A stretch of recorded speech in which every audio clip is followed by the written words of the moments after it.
Hello everyone, welcome to Krishna public school Hathras. आज हमारा English का सेकंड लेक्चर है जिसमें हम लोग एलकेजी के बच्चों को साउंड ऑफ ई पढ़ाएंगे। राइट 10 वर्ड्स ऑफ साउंड ई।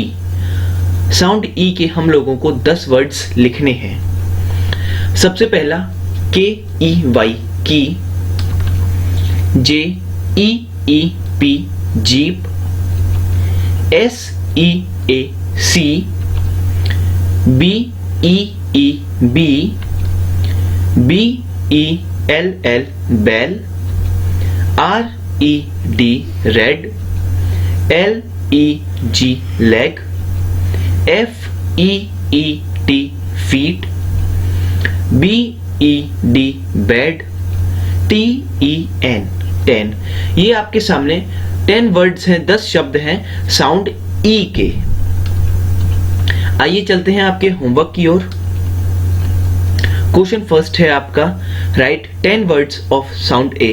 जैसा कि हमने आपको लास्ट लेक्चर में साउंड ऑफ ए करवाया था, आपको वो सभी 10 वर्ड्स ऑफ साउंड ए अपनी नोटबुक में लिखने हैं। क्वेश्चन सेकंड है आपका, right 10 words of sound E.